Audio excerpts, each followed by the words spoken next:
नमस्कार प्रिय छात्रों। आज हम valence bond model of hydrogen molecule के बारे में स्टडी करेंगे। ये क्वांटम मैकेनिक्स का लास्ट टॉपिक है। 1927 में हिटलर एंड लंदन ने वैलेंस बॉन्ड मॉडल द्वारा हाइड्रोजन मॉलिक्यूल के फॉर्मेशन को एक्सप्लेन किया। इस थ्योरी के अनुसार प्रारंभ में दो हाइड्रोजन परमाणु इतनी अधिक दूरी पर लिए जाते हैं कि उनके मध्य किसी प्रकार का कोई इंटरेक्शन संभव नहीं होता है। यानी दोनों हाइड्रोजन परमाणु के मध्य इतनी अधिक दूरी होती है कि उनके मध्य किसी प्रकार की अंतरक्रिया पॉसिबल नहीं है। यद्यपि हाइड्रोजन अणु के दोनों परमाणु समान हैं, परंतु सुविधा की दृष्टि से इनमें उपस्थित इलेक्ट्रॉनों को क्रमशः हम 1 एवं 2 तथा इनके न्यूक्लियस को हम A और B द्वारा रिप्रेजेंट करते हैं तथा इन सेपरेटेड एटम्स के वेव फंक्शंस को हम psi A1 और psi B2 द्वारा रिप्रेजेंट करते हैं। वैलेंस बॉन्ड थ्योरी के अनुसार दोनों परमाणु की कंबाइंड वेव फंक्शंस को हम निम्नलिखित समीकरण 1 द्वारा रिप्रेजेंट करते हैं। समीकरण क्या है? psi equal to psi A1 psi B2 1, या ब्रैकेट में जो लिखा हुआ 1 और 2 है इलेक्ट्रॉन को रिप्रेजेंट करते हैं और A और B है वो न्यूक्लियस को रिप्रेजेंट करते हैं।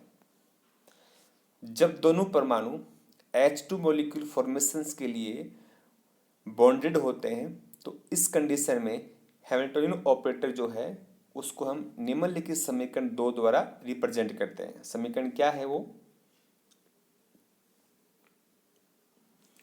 H equal to -1/2 del A square -1/2 del B square -1 upon R A1 -1 upon R B1 -1 upon R A2 -1 upon R B2 plus 1 upon R12 plus 1 upon R। Equation second है, यानी जो H को represent करती है, इसके बारे में हम LCAO MO approximation of hydrogen molecule ion के अंतर्गत पढ़ चुके हैं कि हैमिल्टन ऑपरेटर H को हम इस रूप में किस कारण से रिप्रेजेंट करते हैं। ठीक है, अब देखिए समीकरण में हम जो इसको सिंप्लीफाई फॉर्म में हम इसको निम्न प्रकार लिख सकते हैं। H equal to HA1 plus HB2 plus H dash. Equation number 3 हो गई। अब जो यहाँ पर हमने लिखा है HA1 HB2 है, A न्यूक्लियस है और 1 इसका इलेक्ट्रॉन है, तो ये पार्ट अलग हुआ इसके अंदर। देखो ध्यान दीजिए आप, इसमें जो न्यूक्लियस वाला पार्ट है ये डेल A वाला और 1 जो है वह RA1। न्यूक्लियस A के पास इलेक्ट्रॉन कौन सा है? RA1। तो जो HA1 है इसके बराबर होगा -1/2 del A square -1 upon RA1। Okay, और जो SB2 है इसमें न्यूक्लियस B है। न्यूक्लियस B कौन सा है? ये वाला न्यूक्लियस B, यानी -1/2 डेल B स्क्वायर, और ये जो पार्ट जो है हमारा B2 वाला ये पार्ट, ये बराबर होगा इसके SB2 के, यानी SB2 क्या हो गया? -1/2 डेल B स्क्वायर और -1/RB2, ये होगा SB2 के बराबर। और बाकी जो बचा शेष पार्ट है, भाग है, वो होगा H डैश के बराबर। H डैश में क्या क्या क्या आ गया? 1 अपॉन RB1 आ गया, 1 अपॉन RA2 आ गया, 1 अपॉन R12 आ गया और 1 अपॉन R आ गए। 4 पार्ट हो गए हमारे, इसके बराबर हो गए H डैश के बराबर। लिखा हुआ है यहाँ पर H dash equal to -1 upon RB1। देखो 1 अपॉन RB1, माइनस बाहर लगा दिया हमने। अब देखो माइनस प्लस, ये प्लस माइनस है 1 अपॉन RA2, तो ये प्लस हो गया, बाहर मन माइनस लगा दिया हमने, तो प्लस 1 अपॉन RA2। यहाँ पर देखो माइनस साइन है, -1 अपॉन R12 है इस जगह, ये वाला, तो ये बन गया यहाँ पर माइनस से प्लस 1 अपॉन R12 है ना, तो यहाँ माइनस हो गया 1 अपॉन R12। यहाँ भी +1/r है, साइन यहाँ बार माइनस का है तो -1/r हो जाएगा। तो ये हमारा इक्वेशन नंबर 4 हो गई। और इक्वेशन 5 है ये हमारी HA1 की आ गई, और इक्वेशन 6 है वो आ गई हमारी HB की। ओके, अब देखो हमने क्या किया, इस हाइड्रोजन मॉलिक्यूल फॉर्मेशन को हमने एक सिंप्लीफाइड डायग्राम द्वारा रिप्रेजेंट किया है ना। इस डायग्राम में देखिए आप, ये जो HA2 ये न्यूक्लियस A है, HB2 न्यूक्लियस B है। ओके, इसमें जो ये है इलेक्ट्रॉन फर्स्ट है, इलेक्ट्रॉन सेकंड है। ओके, अब देखिए इनमें दोनों में चार्ज क्या है, ये प्लस चार्ज है, ये माइनस है, ये माइनस है, यहाँ पे भी क्या प्लस है। तो इनके बीच में तो क्या अट्रैक्शन है, इनके बीच में अट्रैक्शन है, और इनके आपस में भी क्या है अट्रैक्शन है। ओके, तो हम पहले LCAO MO approximation of H2 molecule ion पढ़ चुके हैं कि जब रिपल्सन होता है, सॉरी जब अट्रैक्शन होता है, तब हैमिल्टन ऑपरेटर में जो हम लिखते हैं वो होता है नेगेटिव में। तो हमने ऊपर लिखा है क्वेश्चन नंबर में कि -1/RA2 लिखा है, -1/RB2 लिखा है, -1/RB1, -1/RA2 लिखा है। और इनके बीच में देखो यहाँ पर क्या है, दोनों के बीच में ये रिपल्सन है, HA और HB, यहाँ भी चार्ज प्लस है, यहाँ भी प्लस है, यहाँ माइनस है, यहाँ माइनस है, दोनों के बीच रिपल्सन है। तो रिपल्सन वाले केस में क्या आता है, पॉजिटिव आता है। तो यानी +1/R2 लिखेंगे हम, और +1/R लिखेंगे। तो ये simplified form of Hamilton operator हो गया, जिसको इस डायग्राम के द्वारा रिप्रेजेंट कर सकते हैं। ओके,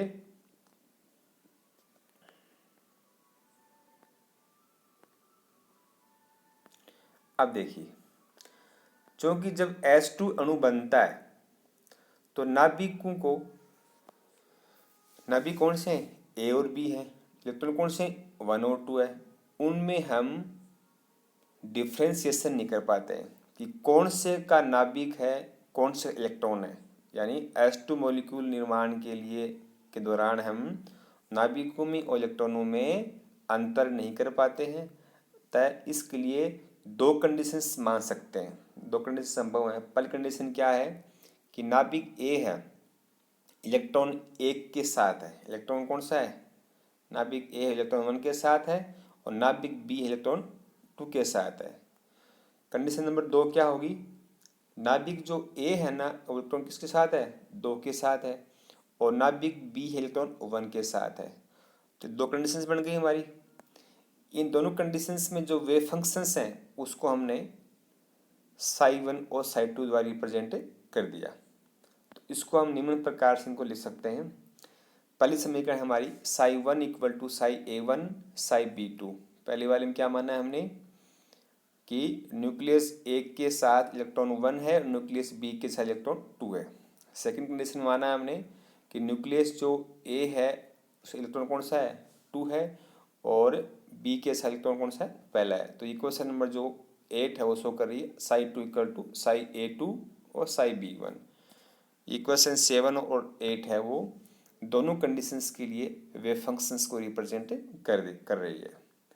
जो वास्तविक वेव फंक्शंस हैं, रियल वेव फंक्शंस है, वो दोनों वेव फंक्शंस का समीकरण नंबर 7 और 8 का कॉम्बिनेशन होगा, और इसको हम निम्न प्रकार से रिप्रेजेंट कर सकते हैं। ये वाला कैसे करेंगे, psi = C1 psi1 + C2 psi2। अब समीकरण 7 और 8 से हम psi1 psi2 मार देंगे तो हमें समीकरण नंबर 9 प्राप्त हो जाएगी, ये वाली। ओके, इसमें जो C1 और C2 हैं ये मिक्सिंग कोफिशिएंट्स हैं, ठीक है ना, और इनका जो मान है वो ऊर्जा के निम्नीकरण, मिनिमाइजेशन ऑफ एनर्जी द्वारा ज्ञात किया जाता है। इसके बारे में हम LCAO पोजीशन में पढ़ चुके हैं। ऊर्जा का मान हम निम्न सूत्र से ज्ञात करते हैं। सूत्र क्या है हमारा, E = (psi*h psi d (psi2 d) equation number 10 है।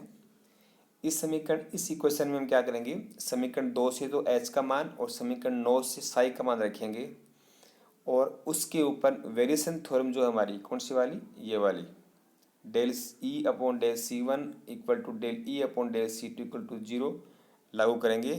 तो निम्नलिखित दो सेकेंडरी इक्वेशंस प्राप्त होंगी। इक्वेशन नंबर 11 और 12 दोनों क्या है, सेकुलर इक्वेशंस हैं और ये सिंप्लीफाइड फॉर्म में है। ये जो कॉम्प्लेक्स फॉर्म है वो हम LCM अपोजिशन पढ़ चुके हैं कि उसकी अपोजिमेशन को लागू करके हम इसके सिंप्लीफाइड फॉर्म को रिप्रेजेंट कर रहे हैं। सिंप्लीफाइड फॉर्म क्या है इसका, C1H11 minus E plus C2H12 minus S square E बराबर 0। इक्वेशन नंबर 11 है। दूसरी है C1H21 minus S square E plus C2H22 minus E equal to 0। Equation number होगी 12। इक्वेशन 11 और 12 दोनों क्या है, सेकुलर इक्वेशन जो कि सिंप्लीफाइड फॉर्म में है, सरल रूप में है ये।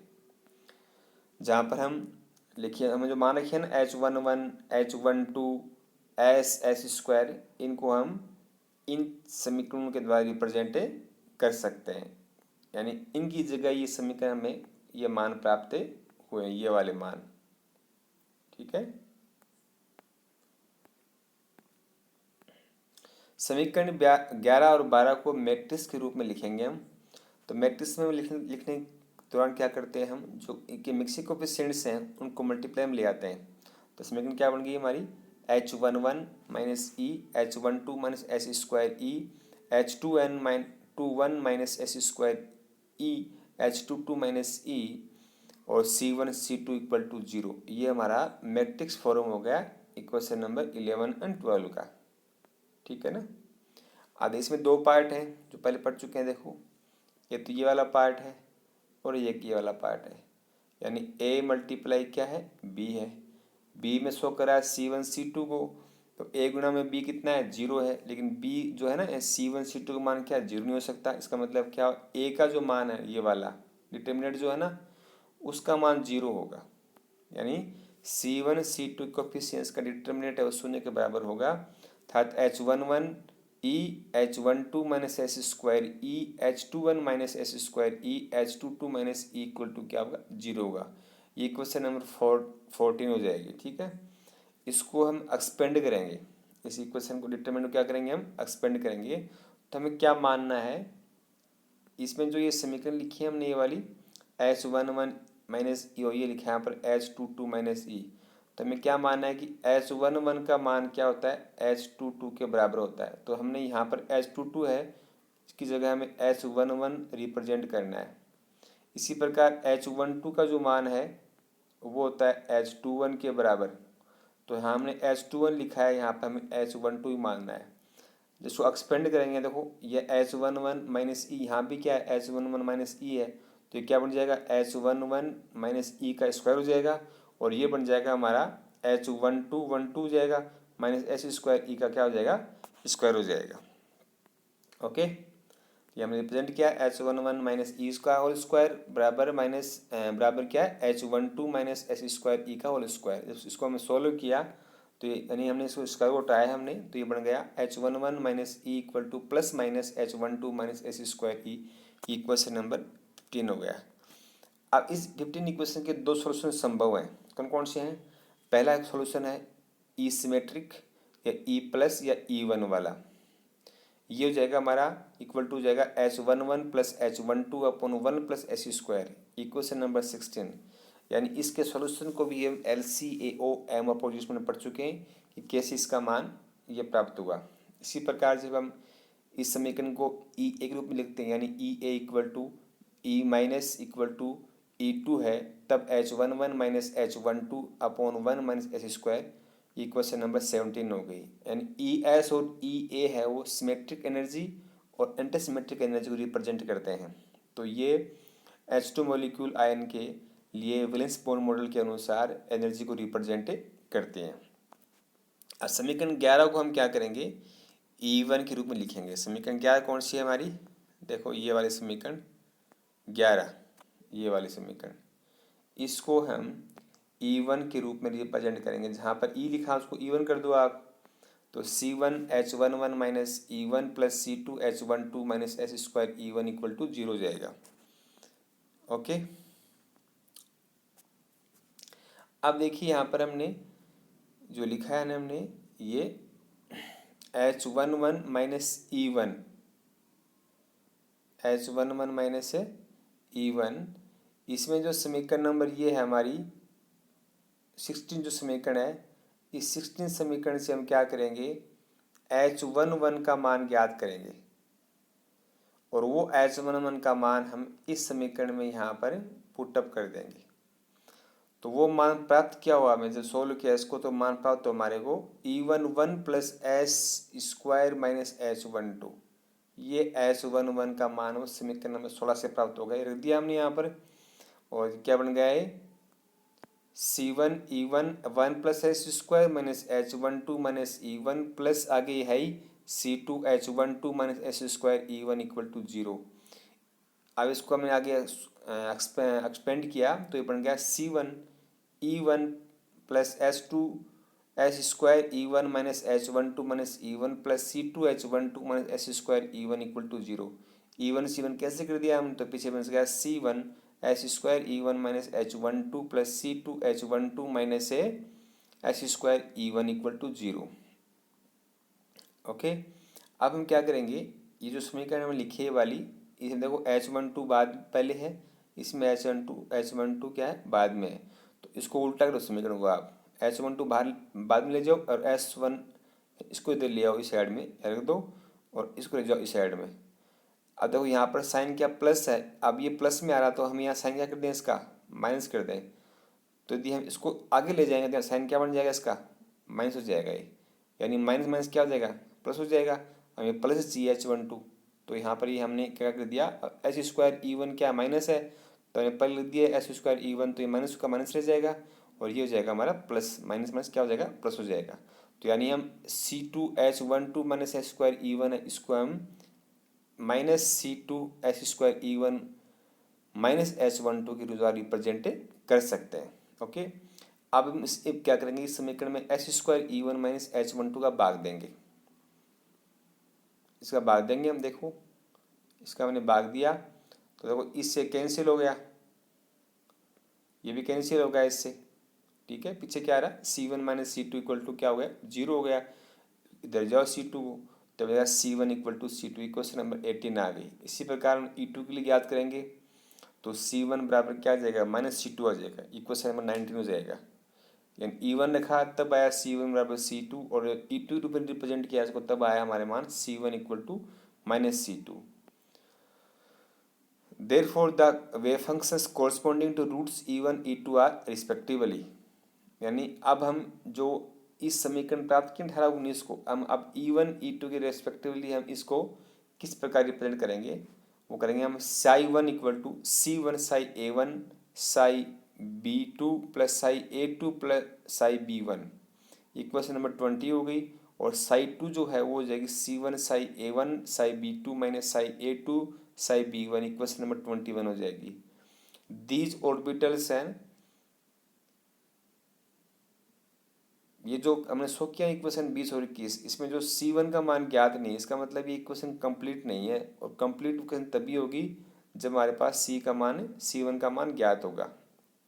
इसके लिए हम क्या करेंगे, हम ये मानेंगे कि ये ऑर्बिटल जो psi1 psi2 क्या है, नॉर्मलाइज्ड है। तो हम लिखेंगे integration psi1 square d tau equal to 1। तो हमने इसको रखा psi1 का मान रखने से हमारे पास ये मान प्राप्त हो गए।